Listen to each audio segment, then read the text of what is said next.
അസ്സലാമു അലൈക്കും വറഹ്മത്തുള്ളാഹി വബറകാതുഹു. കഴിഞ്ഞ ക്ലാസ്സിൽ സൂറഹ് ബഖറ 123 ആയത്ത് വരെ നമ്മൾ മനസ്സിലാക്കി. ഇൻഷാ അല്ലാഹ് ഇന്ന് നമുക്ക് ബാക്കി വരുന്ന ആയത്തുകൾ നോക്കാം. ബിസ്മില്ലാഹിർ റഹ്മാനിർ റഹീം. وَإِذِ ابْتَلَى إِبْرَاهِيمَ رَبُّهُ بِكَلِمَاتٍ فَأَتَمَّهُنَّ قال إني جاعلك للناس إماما قال ومن ذريتي قال لا ينال عهد الظالمين وإذ ابتلى. വാവ് ഉച്ചരിക്കുന്ന സമയത്ത് ചുണ്ടുകളൊന്ന് വട്ടത്തിൽ പിടിച്ചിട്ട് ഉച്ചരിക്കാൻ ശ്രദ്ധിക്കുക. പല്ല് ചുണ്ടിൽ തട്ടാത്ത രൂപത്തിൽ വെച്ചു കൊടുക്കുക. ദാലിനെ ലൈറ്റാക്കി ചുരിക്കുക. വ ഇദിബ്തല. ദാലിൻ്റെ മഖ്റജ് വരുന്നത് നമ്മുടെ നാവിൻ്റെ അറ്റവും മേലെ മുൻപല്ലിൻ്റെ അറ്റവും ചേർന്നിട്ടാണ്. ശ്രദ്ധിക്കുക. വ ഇദിബ്തല. ബ കൽക്കല ലെറ്റർ ആയതുകൊണ്ട് നമ്മൾ ഫുൾ സുക്കൂന് കൊടുക്കുക. വഇദിബ്തലാ ഇബ്രാഹീം. ലാമിൻ്റെ കൂടെ മദ് വന്നിട്ടുണ്ട്. മദ്ദക്ഷരത്തിന് ശേഷം അടുത്ത വേർഡിലായിട്ടാണ് ഹംസ വന്നിട്ടുള്ളത്. മദ് ജായിസ് മുൻഫസിലാണ്. 2 or 4 കൗണ്ട് നീട്ടി പാരായണം ചെയ്യട്ട. ബ കൽക്കല ലെറ്റർ ആയതുകൊണ്ട് ഫുൾ സുക്കൂന് കൊടുക്കുക. ഇബ് ബ സുക്കൂനിൻ്റെ സൗണ്ടിനെ വ്യക്തമായിട്ട് കേൾപ്പിക്കുക. ഇബ്രാഹീമ. ഹിൻ്റെ കൂടെ യാ സൊയറയാണ് വന്നിട്ടുള്ളത്. 2 കൗണ്ട് നീട്ടിക്കൊടുക്കുക. ശ്രദ്ധിക്കുക. റോ ഫതഹയാണ് ഉയർത്തിയിട്ട് ഉച്ചരിക്കുക. അലിഫ് സൊയറയും കൂടെ വന്നിട്ടുണ്ട്. 2 കൗണ്ട് നീട്ടിക്കൊടുക്കുക. ഇബ്രാഹീമ റബ്ബുഹു ബികലിമാത്ത്. റോ ഫതഹ വന്നതുകൊണ്ട് നമ്മൾ ഉയർത്തിയിട്ട് ഉച്ചരിക്കും. റോ എന്നുള്ള സൗണ്ട് കൊടുക്കുക. മലയാളത്തിൽ നമ്മൾ റാ എന്ന് പറയുന്നത് പോലെ പറയരുത്. റോ റബ്ബുഹു. ഹിൻ്റെ കൂടെ വാവ് സൊയറയാണ് വന്നിട്ടുള്ളത്. ചെറിയ മദ്ദിനെ കണ്ടാലും നമ്മൾ 2 കൗണ്ട് വീതം നീട്ടിക്കൊടുക്കുക.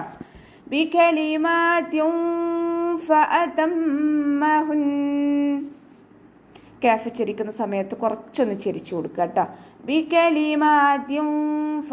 അവിടെ മീമിൻ്റെ കൂടെ അലിഫ് സൊയറയാണ് വന്നിട്ടുള്ളത്. 2 കൗണ്ട് നീട്ടിക്കൊടുക്കാൻ ശ്രദ്ധിക്കുക. താക്ക് കെസ്റ തെൻവീനാണ് വന്നിട്ടുള്ളത്. തെൻവീനിന് ശേഷം ഇഖ്ഫാഇൻ്റെ ലെറ്ററായിട്ടുള്ള ഫ വന്നിട്ടുണ്ട്. തെൻവീനിലുള്ള നൂനിൻ്റെ സൗണ്ടിനെ മറച്ചു വെച്ചിട്ട് മണിച്ചോതി കൊടുക്കുക. മറച്ചു വെക്കുകയും ചെയ്യുക, അതോടൊപ്പം തന്നെ മണിക്കുകയും ചെയ്യുക. ബികലിമാത്തിൻ ഫഅതമ്മഹുൻ. മീമിന് ശബ്ദം വന്നിട്ടുണ്ട്. അഖ്മൽ ഉന്നനാണ്. നന്നായിട്ട് മണിച്ചു കൊടുക്കുക. ഇവിടെ വഖഫിൻ്റെ ചിഹ്നമായിട്ടുള്ള സില വന്നിട്ടുണ്ട്. അടുത്ത വേർഡുമായിട്ട് ചേർത്തി ഓതലാണ് ഉത്തമം. ഇനി നമ്മളവിടെ വഖഫ് ആണെങ്കിൽ മണിച്ചിട്ട് വഖഫ് ചെയ്യാം. ഫഅതമ്മഹുൻ ഖാല ഇന്നി. ഖാഫ് ഇസ്തിഅലാൻ്റെ ലെറ്റർ ആണല്ലോ, അപ്പോൾ നല്ലോണം ഉയർത്തിയിട്ട് ഉച്ചരിക്കുക. ഖാല ഖാല എന്നായി പോവരുത്. ഖാല ഖാല ഇന്നി. നൂനിന് ശബ്ദ വന്നു. അഖ്മൽ ഉന്നനാണ്. നന്നായിട്ട് മണിച്ചു കൊടുക്കുക. യാമദ്ദും കൂടെ വന്നിട്ടുണ്ട്. 2 കൗണ്ട് നീട്ടി കൊടുക്കുക. ഇന്നി ജാഇലുക ലിന്നാസ്. ജീമിൻ്റെ കൂടെ അലിഫ് മദ് വന്നു. 2 കൗണ്ട് നീട്ടി കൊടുക്കുക. ഐനിൻ്റെ മഖ്റജ് ശ്രദ്ധിക്കുക. വസത്തുൽ ഹൽക്ക് തൊണ്ടയുടെ മധ്യഭാഗം സൗണ്ടിന് ഹംസയുടെ സൗണ്ടായി പോവാതെ ശ്രദ്ധിക്കുക. ജാഇലുക എന്നൊക്കെ ഓതുന്നവരുണ്ട്, അതുപോലെ ഓതരുത്. ജാഇലുക ജാഇലുക. കാഫിനെ കുറച്ചൊന്ന് ചിരിച്ചു കൊടുക്കുക. ലിന്നാസി. നൂനിന് ശ്രദ്ധ വന്നു. അഖ്മൽ ഔനനാണ്. നന്നായിട്ട് മണിച്ചു കൊടുക്കുക. മീമിനും നൂനിനും ശ്രദ്ധ കണ്ടാൽ നമ്മൾ ഒരു പിശുക്കും കാണിക്കാതെ നന്നായിട്ട് മണിക്കാൻ ശ്രദ്ധിക്കുക. ലിന്നാസി ഇമാമ. ഇവിടെ മീമിൻ്റെ കൂടെ ഫതഹ തെൻവീനാണ് വന്നിട്ടുള്ളത്. ഫതഹ തെൻവീനിൽ നമ്മൾ വഖഫ് ചെയ്യുമ്പോൾ 2 കൗണ്ട് നീട്ടിയിട്ടാണ് വഖഫ് ചെയ്യേണ്ടത്. ലിന്നാസി ഇമാമ. വഖഫിൻ്റെ ചിഹ്നമായിട്ടുള്ള സിലയാണ് വന്നിട്ടുള്ളത്. ഇവിടെ അടുത്ത വേർഡുമായിട്ട് ചേർത്തി ഓതലാണ് ഉത്തമം. ഇനി നമ്മളവിടെ ശ്വാസം കിട്ടാതെയൊക്കെ വഖഫ് ചെയ്യുകയാണെങ്കിൽ ഫതഹ തെൻവീനിൽ വഖഫ് ചെയ്യുമ്പോൾ മദ്യവലാക്കിക്കൊണ്ട് 2 കൗണ്ട് നീട്ടി വഖഫ് ചെയ്യും. ഖാല വമിൻ ദുർരിയതി. ഖാഫ് ഇസ്തിഅലാൻ്റെ ലെറ്ററാണ്. ഉയർത്തിയിട്ട് ഉച്ചരിക്കുക. ഖ എന്നുള്ള സൗണ്ട് തന്നെ കൊടുക്കാൻ ശ്രദ്ധിക്കുക.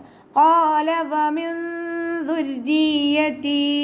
വാവ് ഉച്ചരിക്കുന്ന സമയത്ത് ചുണ്ടുകളൊന്ന് വട്ടത്തിൽ പിടിച്ചെടുക്കുക. പല്ലിനെ ചുണ്ടിൽ തട്ടിക്കരുത്. നൂൻ സാക്കിനയ്ക്ക് ശേഷം ഇഖ്ഫാൻ്റെ ലെറ്റർ ആയിട്ടുള്ള ദാലാണ് വന്നിട്ടുള്ളത്. നൂൻ സാക്കിനയെ മറച്ച് വെച്ചിട്ട് മണിച്ചോതി കൊടുക്കുക.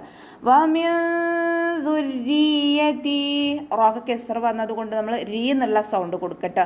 ദുർരിയതി എന്നായി പോവരുത്. ദുർരിയതി. ഇവിടെ വഖഫിൻ്റെ ചിഹ്നമായിട്ടുള്ള സിലയാണ് വന്നിട്ടുള്ളത്. ചേർത്തി ഓതലാണ് ഉത്തമം. ഇനി നമ്മളവിടെ വഖഫ് ചെയ്യുമ്പോൾ 2 കൗണ്ട് മദ് കൊടുത്തിട്ട് വഖഫ് ചെയ്യുക കേട്ടോ. ഖാല ലാ യനാലു, ഖാഫ് ഇസ്തിഅലാൻ്റെ ലെറ്ററാണ്, ഉയർത്തിയിട്ട് ഉച്ചരിക്കുക. ഖാല ലാ യനാലു, ലാമിൻ്റെ കൂടെ അലിഫ് മദ് വന്നു, 2 കൗണ്ട് നീട്ടിക്കൊടുക്കുക. അഹ്ദി, അതിൻ്റെ മഖ്റജ് ശ്രദ്ധിക്കാട്ടോ. വസത്തുൽ ഹൽക്ക്, തൊണ്ടയുടെ മധ്യഭാഗം. ഹ കൽക്കല ലെറ്റർ ഇല്ലാത്തത് കൊണ്ട് ഹാഫ് സുക്കൂന് കൊടുക്കുക. ഹാൻ്റെ മഖ്റജ് വരുന്നത് അക്സൽ ഹൽക്കാണ്, തൊണ്ടയുടെ അവസാന ഭാഗം. തൊണ്ടക്കുഴി എന്നൊക്കെ നമ്മൾ പറയാറില്ലേ, ആ ഭാഗത്തു നിന്നാണ് ഹ പുറപ്പെടുന്നത്. സൗണ്ടിനെ വ്യക്തമാക്കി കൊടുക്കുക. ദാലിൻ്റെ കൂടെയുള്ള യാമദിനെ നമ്മൾ കൂട്ടി ഓതുമ്പോൾ കട്ട് ചെയ്ത് കൊടുക്കുക കേട്ടോ. ഹംസത്തുൽ വസ്ൽ വന്നു, ഹംസത്തുൽ വസ്ലിന് മുന്നേ ഏത് മദ് വന്നാലും നമ്മൾ കട്ട് ചെയ്തിട്ട് ഉച്ചരിക്കുക കേട്ടോ.